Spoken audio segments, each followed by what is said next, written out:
Hi, welcome to day 9 of the tarot combos, where we draw 2 cards to see how the energies are interacting with each other. So let's see what's here with us today.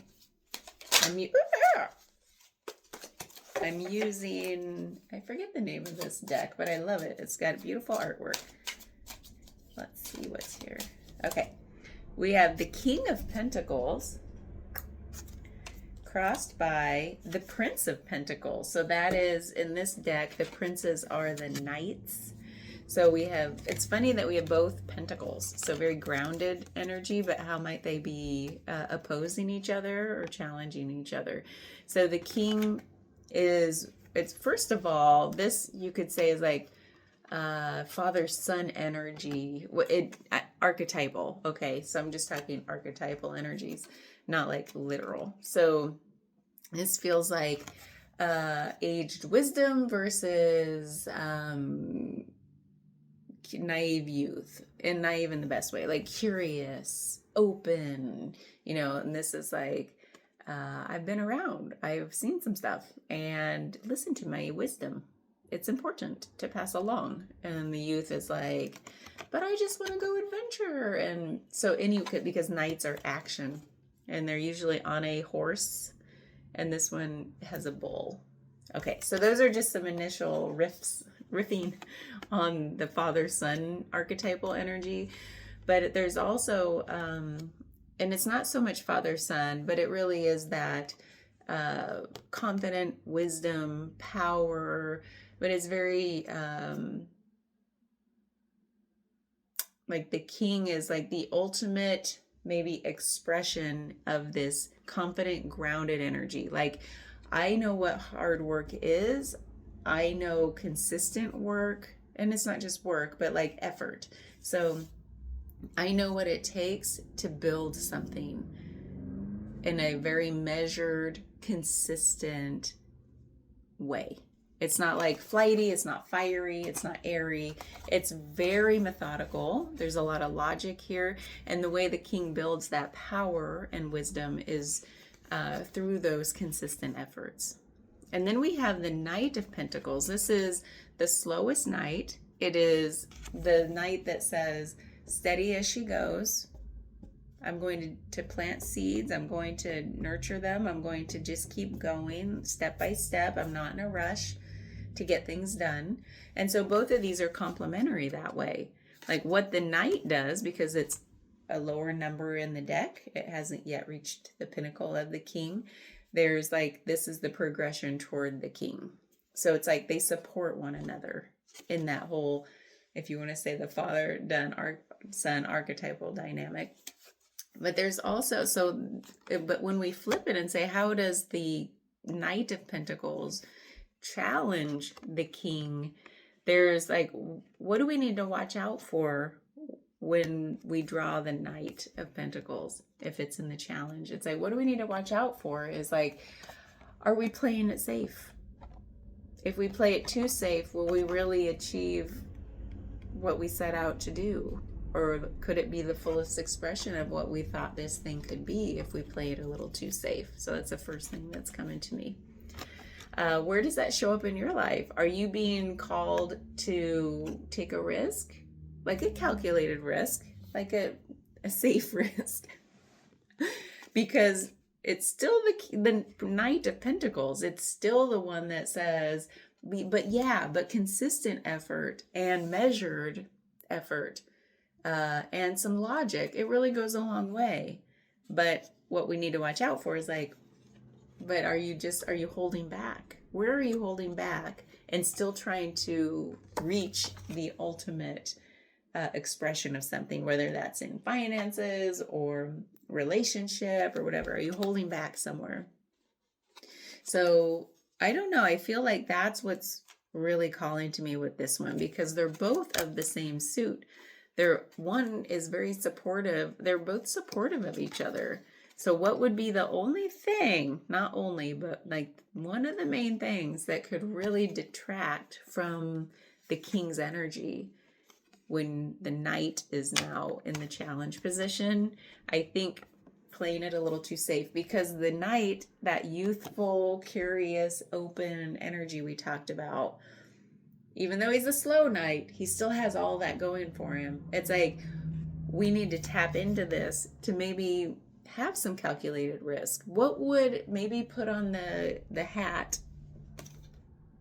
He doesn't have a hat in this one, but usually they have a hat.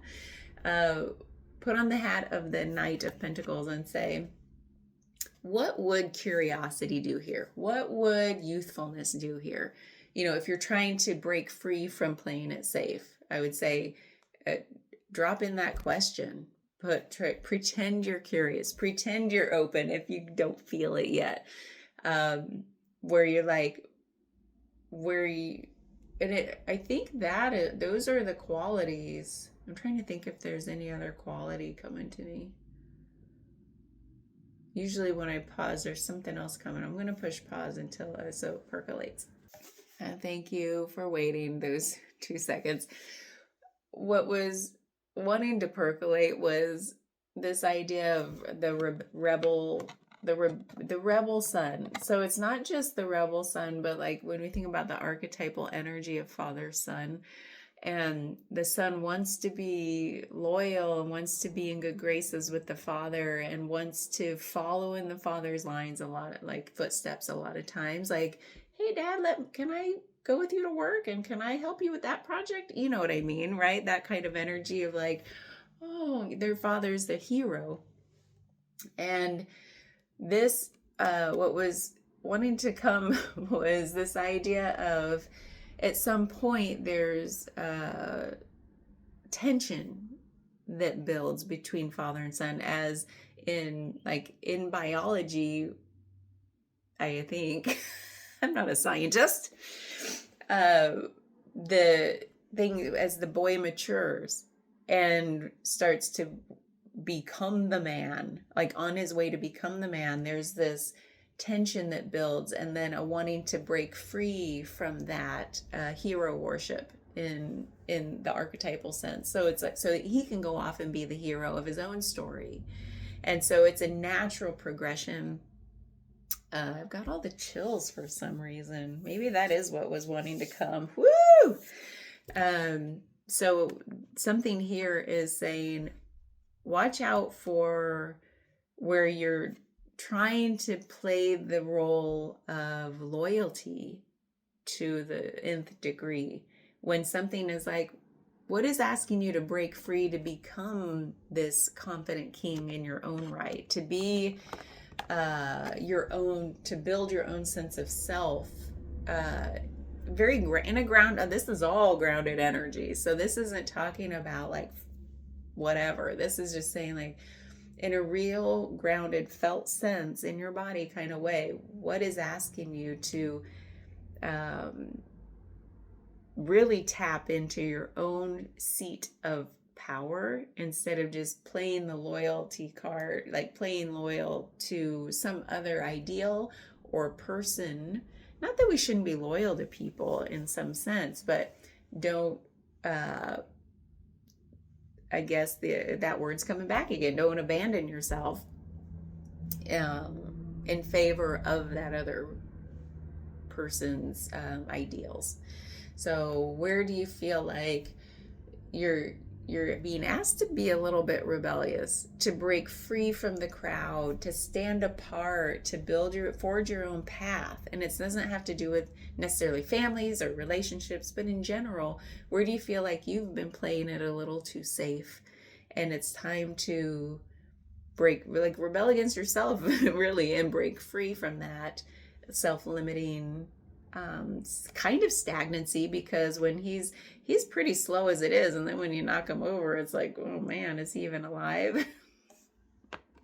But there's also the sense here that says, when we're really honoring this grounded energy, watch out. The other thing to watch out for is like when he might rebel against being the dutiful one who takes the measured steps, that says, well, I'm always doing it the right way, steady wins the race. Sometimes I just want to run, sometimes I want to take those risks. So what this is saying is like, be careful of You know how when you put too much control over a child, and then they're going to rebel against the thing you were trying to control, and then go off the deep end and become the thing you were setting out to like help them not become. But if you just have a little bit looser boundaries, still boundaries, but like a little bit looser, they can play within that and, break some rules in safety, and still in the loving embrace of the family.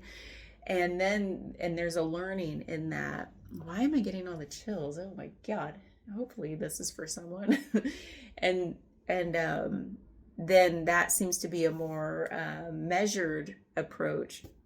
When this is all about being measured, that actually is the measured approach, is to break free a little bit and not be so strict or firm or controlled in the way you approach something.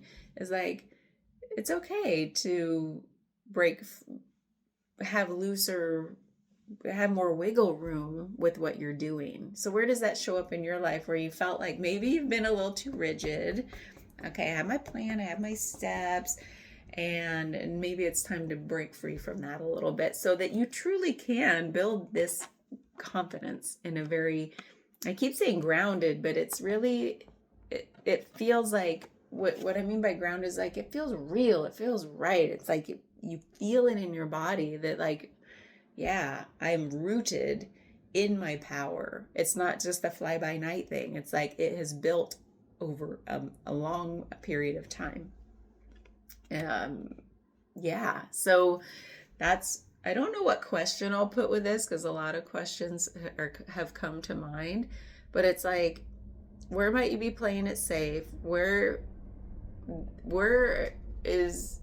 are you being asked to just loosen up a little bit, so that you can actually grow and go farther?